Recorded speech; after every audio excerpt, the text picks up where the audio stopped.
রাজধানীর খিলক্ষেতে মণ্ডপ সরানো নিয়ে জলঘোলা কম হয়নি। এ নিয়ে চলছে লাগাতার অপপ্রচার। রেলের জমিতে অস্থায়ী মণ্ডপ সরিয়ে নেওয়ার বিষয়টি নিয়ে বিভিন্ন মাধ্যমে একটি কুচক্রী মহল বিভ্রান্তি ছড়াচ্ছে বলে দাবি প্রধান উপদেষ্টার প্রেস উইংয়ের। এ বিষয়ে রেল কর্তৃপক্ষের একটি ব্যাখ্যা শুক্রবার প্রধান উপদেষ্টার প্রেস উইংয়ের মাধ্যমে পাঠানো হয়েছে। প্রেস উইংয়ের বিবৃতিতে বলা হয়েছে, রেল মন্ত্রণালয়ের উপদেষ্টা মোহাম্মদ ফাইজুল কবির খান বলেন, গত বছর দুর্গাপূজার সময় কিছু ব্যক্তি কোনো পূর্বানুমতি ছাড়াই খিলক্ষেতের রেলের জমিতে একটি পূজা মণ্ডপ তৈরি করে। পূজা শেষে মণ্ডপটি সরিয়ে নেওয়ার শর্তে পূজা অনুষ্ঠানের অনুমতি দেওয়া হয়।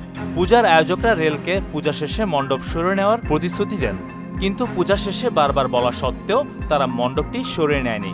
উল্টো তারা সেখানে স্থায়ী মন্দির প্রতিষ্ঠার উদ্যোগ নেন। বারবার তাদের এমন প্রচেষ্টা থেকে বিরত থাকতে বলা হলেও পূজার আয়োজকরা কর্ণপাত করেননি। উপদেষ্টা বলেন, উদ্ভূত পরিস্থিতিতে জনসাধারণের সম্পত্তি অবৈধ দখলমুক্ত করার লক্ষ্যে সকল আইনি প্রক্রিয়া সম্পন্ন করে বৃহস্পতিবার খিলক্ষেত এলাকায় রেলের জমি থেকে অস্থায়ী মণ্ডপটি সরিয়ে ফেলা হয়। রেল কর্তৃপক্ষ জানায়, প্রথমে প্রায় শতাধিক দোকানপাট, রাজনৈতিক দলের কার্যালয়, কাঁচাবাজার ও সবশেষে অস্থায়ী মন্দিরটি সরানো হয়েছে। অস্থায়ী মন্দিরের প্রতিমা যথাযোগ্য মর্যাদার সঙ্গে বালু নদীতে বিসর্জন দেওয়া হয়েছে। এ বিষয়ে যে কোনো ধরনের বিভ্রান্তি ও উস্কানিমূলক কর্মকাণ্ড থেকে বিরত থাকতে সকলের প্রতি আহ্বান জানিয়েছে রেল কর্তৃপক্ষ। মেহেদী হাসান, মোহনা ডিজিটাল।